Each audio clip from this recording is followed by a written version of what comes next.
This is One on One.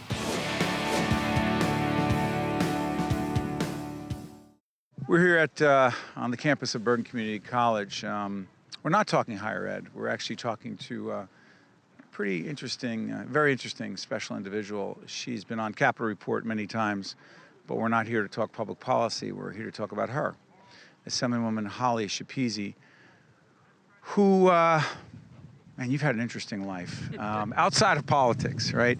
We're here on a windy day on May 17th, right, team? Well, we have a big crew around here, May 17th, 2016. And on May 26th, it's the one-year anniversary of an extraordinary event that changed your life. Talk about it. A year ago, May 26, I had what's known as a craniotomy to repair a brain aneurysm that was close to rupturing. And had I not had that surgery, it's very possible I wouldn't be sitting here being able to do this interview with you. So it has been a life-altering event for me. As a result of it, I changed the committees I sit on for the state. I have joined a new national foundation board called the Lisa Calagrassi Foundation to bring awareness to people about signs and symptoms of brain aneurysms not to ignore. And I'm exceptionally fortunate to be sitting here today. I remember when everything happened for Holly.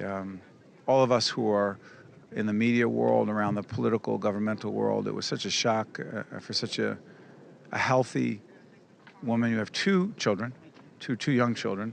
Holly is a very young woman. I believe you're, can we say age? You're 40, yeah. And you're 43 at the time. So this goes down and the entire world around the State House is in shock. But you go in for this and people are wondering what's going to be happening to you. I need to ask you this because you're here today. You're part of a terrific event that we're having, talking about a ribbon cutting and some really great things happening here at Bergen Community College. The recovery, and you've always kept a positive attitude. By the way, in the middle of all this, Holly Schepisi's on the Bridgegate Committee, constantly keeping a ridiculous schedule. And how? It was tough. I pushed myself far harder, I think, than I probably should have at first, because not only was I continuing to work, I was up for re-election.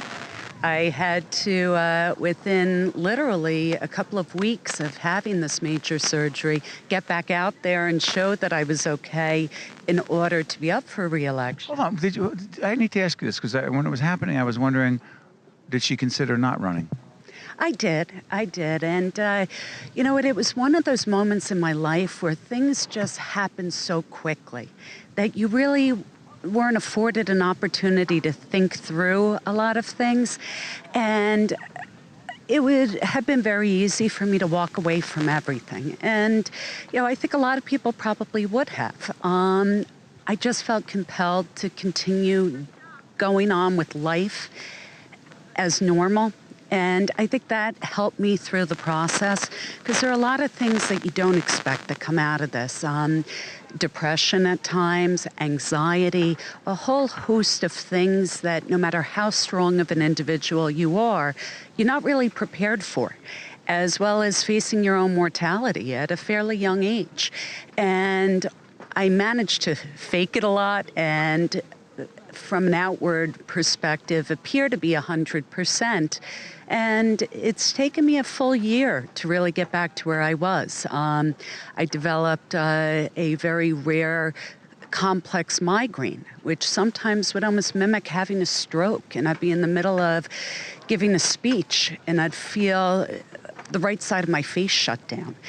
There were a lot of different things that I had to navigate through over the course of the past year, but for my family, for my children, for other people going through this, being able to be a public face, being able to be an advocate now of seeing the good and the bad in healthcare, for me, it's all worth it. And it makes me realize that I'm still alive where a lot of others are not. And I am going to do everything in my power to make my chance of still being here worthwhile. As I was reading about what was happening for you, Holly, there was a whole series of events, and you felt numbness. Part of you was almost blacking out. You actually went down to the State House to work. You, I think, got one of your kids to school because your husband was dealing with some shoulder surgery, if I'm not mistaken. So you're going through it, and at some point you told one of your friends, "I'm going into the emergency room. Tell your dad I'm going to the emergency room." Like, I think you told one of your kids, or I don't know how you did this. You tell your daughter, "I'm going to the emergency room." You knew something was happening. I did. My husband and I had both fallen while skiing a couple of weeks prior to this occurring. My husband had a very major injury which necessitated surgery. I may have had an undiagnosed concussion, which kind of contributed to some of the symptoms I was feeling. But as a mother, owning my own law practice at the time. By the way, the Assemblywoman running a law practice, being an elected official, doing it all, and being a mom and a wife. So as many busy people do, I ignored my own symptoms. And I kept hoping that it was because I was tired, because I was juggling a lot of things. And instead of going to a doctor, I kept putting it off. And it culminated in a series of events where I had aphasia. I was having numbness on one side. You're having a hard time talking. I was having difficulty speaking. If it hadn't been for autocorrect on text messaging, I would have been sending out gibberish. And it would come and go. And as I kept explaining to my husband and some friends, it felt like synapses in my brain were misfiring. And I would be fine, and I would have an episode where it would kick in. And a couple of days before I went to the hospital, I had just gone to sleep, and I went flying out of the bed, and I asked my husband if he had heard the gunshot. My husband said, "Honey, we live in Rivervale, New Jersey. What are you talking about?" And I said, "I just heard a gunshot inside my head." And right then and there, I should have gone to the hospital. Instead, I Googled it. Everything that came up said brain aneurysm, but it also said I would have been incapacitated or potentially dead. So I actually said to my husband, "Well, I guess it's not a brain aneurysm," and I went back to bed. Took me 2 more days of feeling off, having strange symptoms, and I was in my car with my daughter and her friend, and my whole body went haywire. I dropped my daughter off at the edge of our driveway. I said, "Honey, tell your dad." I had to go to the hospital. And it was something where the hospital was close enough that I said, "Let me just drive myself, get myself there." And I walked in and looked at the intake nurse and said, "From a triage perspective, I'm fairly certain I'm having a stroke. Can you get me in to see a doctor immediately?" And that started the process. They drill into they go in and they do what they do and they confirm what you have. Well, it was a 2-step process. First, they did what's known as an angiogram, where they made a small incision in my groin, put kind of went up into my brain through my artery and tried doing what's called the coiling of it. I was awake for this procedure. It's a little bit disconcerting. And they ended up, while I was awake, I heard them say, "We can't do it." And I had an irregularly shaped aneurysm that where they couldn't do it. And the only way to fix it was to actually cut my head open and drill a hole, put a clip around the aneurysm, and then seal me back up. What were you thinking during this? What happens with my children in the event I don't make it? And for me, that was my biggest concern. I've lived a very full life in 44 years. I've managed to do a lot of things that most people haven't been able to do in a lifetime. And for me, I have 2 small children. I have a wonderful husband. I have a great family, but it was what will become of my children if they don't have a mother.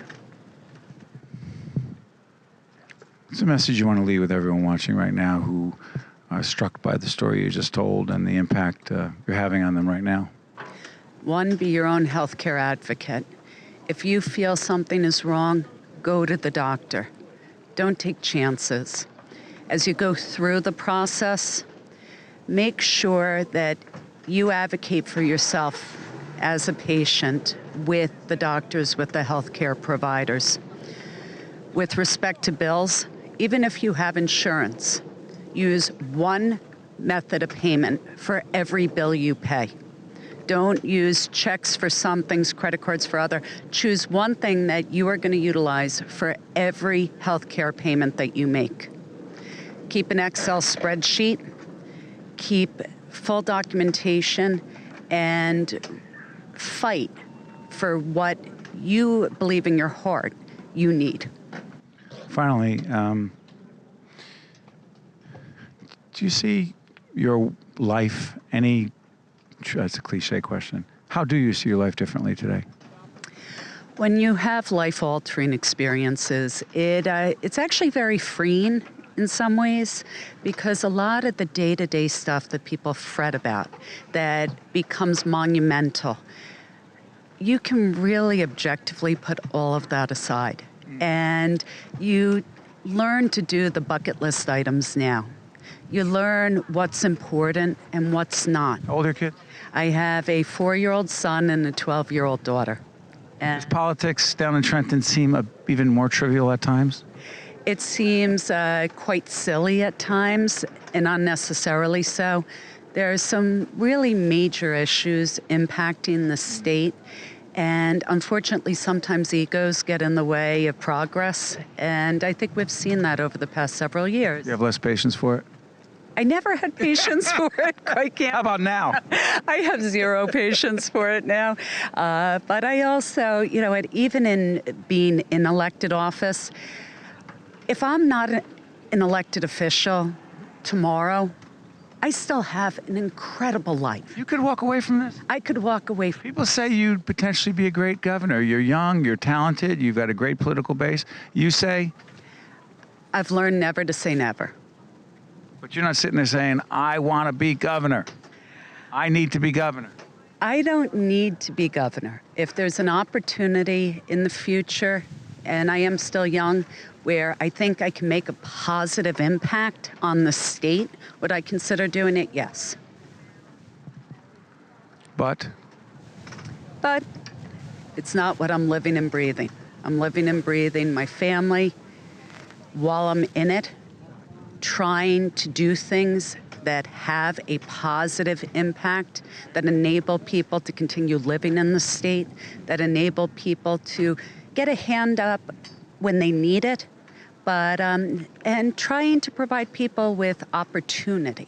And that's what's important to me. finally, do you feel lucky, fortunate? I am exceptionally lucky.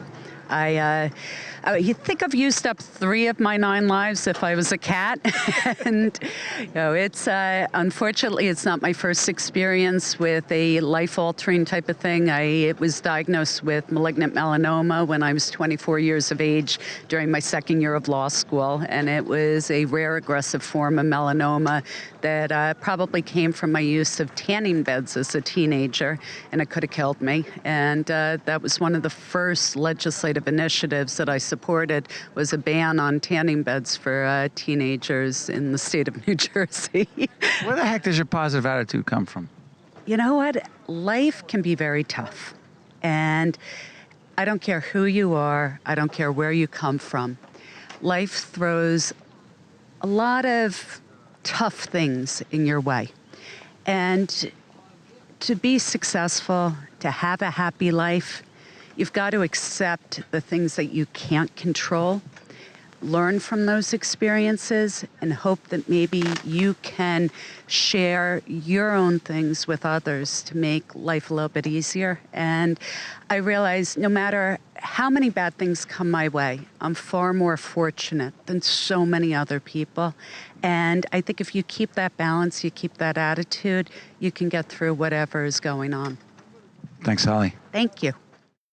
One-on-One with Steve Adubato has been a production of the Caucus Educational Corporation, celebrating over 25 years of broadcast excellence. Funding for this edition of One-on-One with Steve Adubato has been provided by RWJ Barnabas Health, MagnaCare, New Jersey City University, Investors Bank, NJM, NJ Best, and by ShopRite Supermarkets. Transportation provided by Airbrook Limousine, serving the metropolitan New York, New Jersey area.